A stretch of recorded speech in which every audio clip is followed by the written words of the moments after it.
il est plus facile d'entraîner Lukaku que Neymar ou Mbappé. C'était Thomas Tuchel à la Gazzetta dello Sport, c'était il y a 2 ans.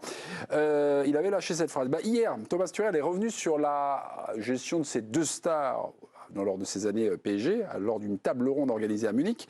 Quand j'entends au Bayern qu'un certain comportement de la part d'un joueur est inacceptable, cela me fait rire, parce que je me dis, vous ne savez pas à quoi nous avons dû faire face à Paris. Les top joueurs doivent savoir pourquoi il est important qu'ils s'intègrent judicieusement dans le groupe. Le groupe est toujours prêt à soutenir une superstar qui marque tout le temps. Le problème, c'est quand la superstar ne rend rien au groupe ou ne montre pas de respect. Qu'est-ce que tu sous-entends? Cette analyse est-elle toujours d'actualité? À cette question toute simple, 4 chroniqueurs ne sont pas d'accord. Jingle. 4 chroniqueurs, c'est une revanche, mes amis. Eh oui. Pia et Grégory, vous avez répondu oui. Cette analyse est toujours d'actualité. Qui commence chez les Clément Schneider? Pia? Moi. Pia, on reprend la main. Vous affrontez un duo invincible ce soir. Peut-être pas invaincu, mais invincible. C'est Nabil et Étienne. Qui commence? Vas-y Étienne, essaye de faire 40 secondes. Ah, ok. Il n'y a pas beaucoup d'arguments. Cette analyse est-elle toujours d'actualité? Oui, nous dit Pia Clément. Vous ouvrez la discussion. Alors en Allemagne comme en Suisse, les gens ils attendent que le bonhomme soit vert pour traverser. Les rues sont très propres et on attend bien sagement la fin de la phrase pour placer son verbe. Mais si tu t'attends à Paris à avoir une mentalité allemande dans ton vestiaire, juste ne viens pas à Paris. Le PSG c'est Paris, c'est le Brésil, c'est l'Argentine, c'est la Yougoslavie dans notre histoire, c'est pas l'Allemagne et on n'aura jamais la patience d'attendre la fin de la phrase pour mettre notre verbe. Et en plus, Lukaku n'est pas une superstar. 8 millions de personnes le suivent sur Instagram. Mbappé c'est 110 millions, Neymar c'est 216 millions. Rien à voir dans la gestion de l'ego. Ok, non. Étienne Moiti, cette analyse n'est plus d'actualité. Mais oui, parce que la Pia, elle nous parle du Paris Saint-Germain, donc sur les dernières saisons. Là, je crois que la question, elle concerne le Paris Saint-Germain de cette saison. Et moi, j'ai plutôt le sentiment, et je suis même plutôt persuadé que Pierre serait d'accord avec moi, que le PSG, cette année, au niveau de l'état d'esprit, c'est plutôt bon. Au niveau du jeu, il manque encore quelque chose. Au niveau de l'esprit de groupe, c'est plutôt bon. On voit bien que ça fonctionne bien. Comme diraient les rois des clichés, le groupe est plutôt bien. Donc, de ce point de vue-là, je vois pas de problème particulier. Évidemment, ils ont existé largement dans le passé. C'est pas le PSG de cette saison. Et puis, concernant Tourelle, s'il avait envie de dire quelque chose, il avait qu'à le dire quand il était entraîneur du Paris Saint-Germain, plutôt que de faire de la calinothérapie comme il l'a fait avec les joueurs aujourd'hui qui critiquent. Oui, Grégory Schneider, cette analyse est toujours d'actualité. C'est quand même une équipe de stars et il y a des joueurs qui ont beaucoup plus de pouvoir que les autres. Il nous a vendu 20 titulaires, sauf qu'il y en a 9 qui bougent quasi pas. C'est à deux postes près, on va pas toucher à ça. Et puis au milieu de ça, il y a Kylian Mbappé. Je pense que tu dois quand même passer par lui, quoi que tu veuilles faire.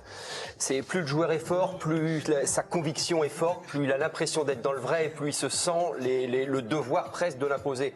Je discute pas ça. C'est comme ça que sont faits les grands de ce monde. Et à la limite, le fait qu'il y ait Neymar et Messi pouvait établir une sorte d'équilibre qui a complètement disparu. Donc je pense que c'est pas plus simple aujourd'hui. Non. Nabil Djellit. Au PSG, je trouve qu'il y a quand même eu un rééquilibrage du rapport de force entre les joueurs et l'institution. On a eu une intersaison qui a complètement incarné ça avec les départs de Verratti, Messi, Neymar. Et aujourd'hui, il reste plus que Mbappé, c'est vrai. Mais Luis Enrique, il a de l'ego. C'est aussi une star dans cette équipe. Donc j'ai l'impression qu'il y a eu un changement du côté du Paris Saint-Germain. À ce niveau-là, on est dans une autre ère, clairement.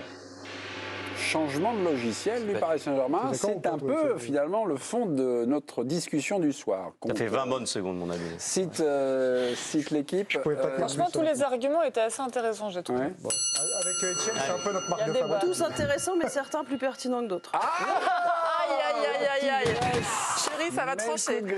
Et ça tranche. On y va. Et ça tranche en faveur des vaincus de la. Oh non, alléluia. Voilà, comme quoi. Non, mais quand tu dis Nabil que maintenant ça a changé, que le rapport de force est équilibré, j'ai quand même le souvenir de Nasser qui dit soit il prolonge, soit il s'en va.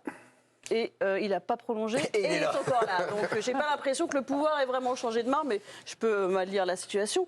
Moi, la superstar qui rend rien au groupe, c'est vrai que là-dessus je le trouve sévère parce que j'ai pas l'impression que Mbappé ne rende rien au groupe, ne serait-ce que sur le terrain par exemple, il est quand même souvent là pour les sortir de l'ornière. En revanche, quand Tourelle dit que c'est plus compliqué d'entraîner des stars à Paris qu'au Bayern, ça je pense que c'est encore le cas, parce que c'est une institution qui n'existe pas encore, parce que les joueurs sont encore... Mbappé aujourd'hui, il est plus fort que le PSG, il l'a montré cet été en ne prolongeant pas et en restant quand même et en étant aujourd'hui la star de l'équipe. Donc forcément que c'est difficile de le coacher, mais ça fait partie du job d'un entraîneur de ce genre de club.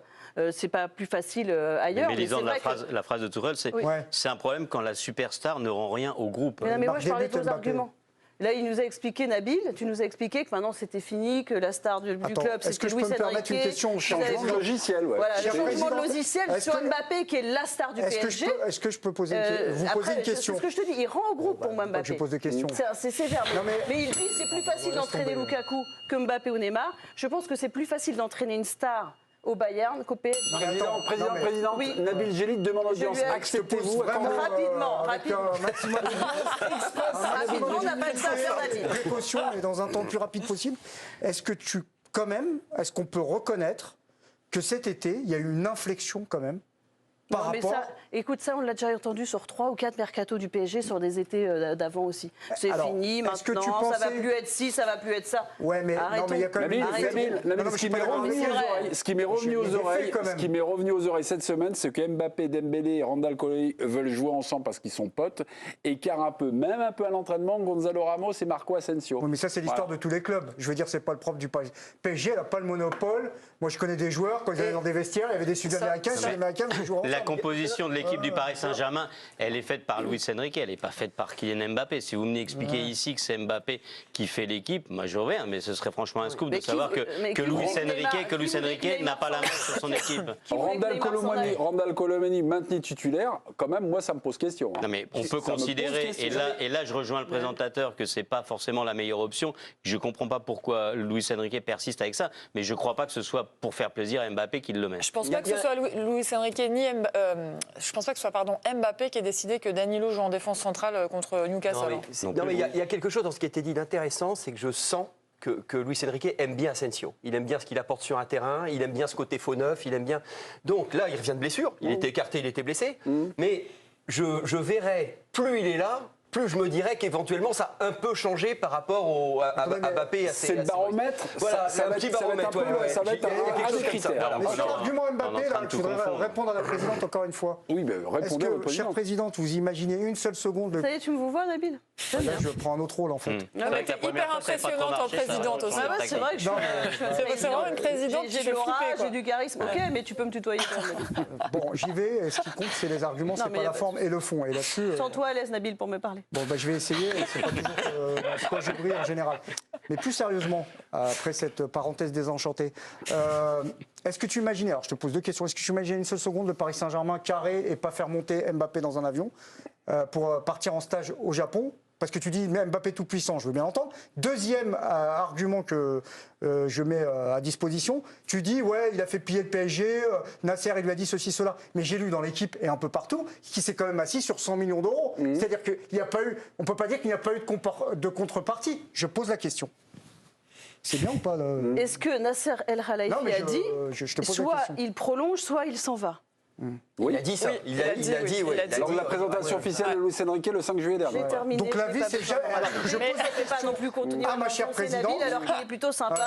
Juste, excusez-nous, on n'est pas à l'heure de vérité parce que là, vous avez amené vos deux questions et vous répondez question par question. Est-ce qu'on peut discuter des arguments? Moi, je trouve que mes arguments, ils méritent d'être discutés. 100 millions. Est-ce qu'il y a une inflexion du logiciel? C'est plutôt 80, mais on ne compte pas. Oui, d'accord. Enfin bon, c'est assis sur de l'oseille. C'est vrai que vous êtes à 20 millions près, vous. Moi, je suis sur ma Présidente, est-ce que vous pouvez discuter de l'argument avancé? Inflexion ou pas? Donc, non, pour moi, non.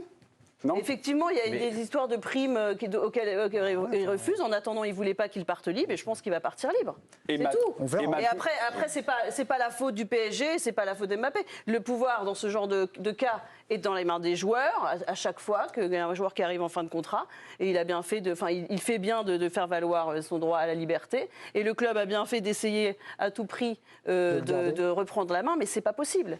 Surtout quand l'été d'avant, tu lui as tout fait pour le mettre dans les conditions qu'il espérait. Mais Lisandre, Mais les Voilà, déclarations, donc, les déclarations de Tuchel, elles quand Nasser dit soit il prolonge, soit il part, là aussi, c'est une question qui a été posée, qui vous a été mise comme ça, là, sur la table. Qu'est-ce que vous Oui, répondez? mais bon, ça c'est un débat qu'on a eu à peu près 862 fois sur l'équipe du soir. Là, je pensais qu'on essayait de débattre de ce qu'a dit Tuchel, que je trouve d'ailleurs presque un peu insultant pour le vestiaire du Paris Saint-Germain.